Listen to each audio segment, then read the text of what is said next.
Parfois, avant d'aller réaliser un prototype physique du système, il peut être intéressant de le visualiser dans une scène en réalité virtuelle, en se mettant un casque sur la tête et en voyant le système à l'échelle 1 et en l'explorant. Ça va permettre de remodéliser tout un tas de choses.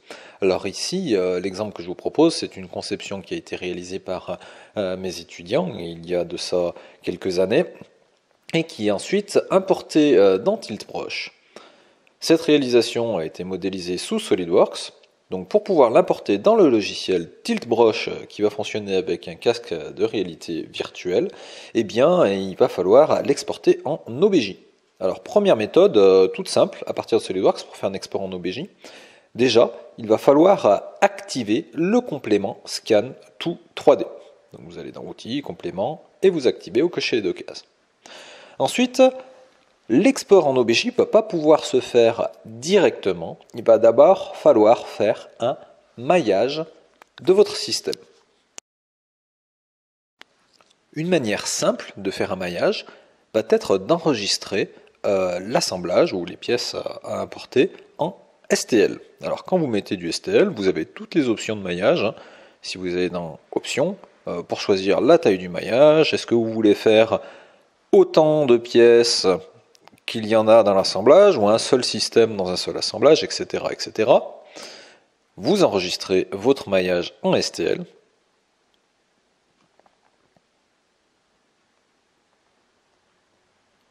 Ce maillage créé, on va pouvoir fermer le modèle original et ouvrir le système maillé. Alors attention, il faut ouvrir avec le filtre qui est en bas où il y a marqué fichier de maillage et pas le filtre STL, sinon ça ne fonctionnera pas. Vous ouvrez votre maillage et normalement, si tout se passe bien, que vous avez activé Scan to 3D, vous avez un petit onglet maillage qui apparaît dans votre arbre. Bon, il peut y avoir des erreurs, ça c'est pas très important, ça n'empêchera pas l'OBJ de fonctionner. Ensuite, c'est tout simple, il suffit d'enregistrer sous un format OBJ que vous retrouverez dans le Scan to 3D. Et c'est terminé. Vous avez créé un OBJ qui va pouvoir être importé dans une scène en réalité virtuelle. Attention, il faut bien passer par cette étape de maillage, sinon fichier enregistré sous OBJ ne fonctionne pas dans SolidWorks. Si j'ouvre cet OBJ par exemple dans la visionneuse de Windows, je peux voir que ça fonctionne. Alors le petit souci que l'on a avec ce genre d'OBJ, c'est justement on a perdu les textures. C'est pour ça qu'il existe une macro, je vous ai mis le lien là juste ici, qui va permettre de récupérer une partie des textures de SolidWorks. Alors vous verrez que malgré tout, c'est pas si évident que ça. Cette macro s'appelle Free SolidWorks OBJ Explorer. On la trouve sur GitHub. Elle est libre. Il suffit de faire Outils, Macro, Éditer. On édite. Ensuite, on lance avec la touche Play.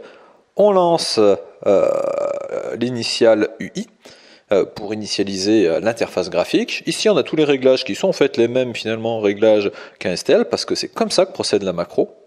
On peut choisir de faire une pièce ou plusieurs pièces avec cette case à cocher. On peut choisir de récupérer ou pas les textures, de venir mailler les surfaces ou juste les corps, moi comme on veut, moi je vais juste mailler les corps, c'est juste mes pièces, appliquer un facteur de chaîne et ensuite on lance l'exportation. Un fichier OBJ va être créé, donc on a une petite invite à la fin, une fois que ça a été créé. Et ce fichier est créé à l'endroit où a été enregistrée la maquette. Donc ici, vous avez le fichier OBJ avec un fichier de texture juste à côté. Alors, on ne peut pas l'ouvrir directement dans la visionneuse parce qu'ici, mes textures ont eu une erreur, donc je vais l'ouvrir dans un autre logiciel qui s'appelle MeshLab, qui permet de retoucher éventuellement les OBJ, leur apporter de la texture, enfin tout ce qu'on veut. Parce que finalement, les textures dans SolidWorks, pour faire un OBJ, c'est quand même pas si évident que ça. Et on l'ouvre, et on peut vérifier que notre OBJ est bien valide. Donc là, j'ai un petit message d'erreur au niveau de mes textures. Et voilà. Maintenant, il va ne me rester plus qu'à importer tout ça dans mon logiciel de réalité virtuelle Tiltbrush. Alors, je vous passe comment importer ce modèle OBJ sur Tiltbrush. C'est pas très compliqué. Ensuite, on l'a dans la scène, et bien on peut le manipuler, se déplacer autour, le dupliquer. On peut venir filmer une scène, comme si on tient une caméra à la main, et on se déplace et on filme tous les détails que l'on veut. C'est assez bluffant. Alors ça vaut pas un prototype physique, bien sûr, mais en première instance, ça permet d'avoir une bonne idée des dimensions du système, en tout cas beaucoup plus que simplement à l'écran. Alors ici, bien sûr, comme c'est une vidéo, c'est pas aussi parlant que vraiment quand on est en réalité virtuelle, mais quand on est immergé dans la scène, il y a vraiment quelque chose de bluffant, on a l'impression que le système existe devant vous. Voilà, j'espère que cette vidéo vous aura donné envie d'essayer. En tout cas, ça vaut vraiment le coup de dessiner quelque chose, le modéliser, et puis ensuite le voir devant soi, quasiment comme s'il existait. Voilà, bonne continuation.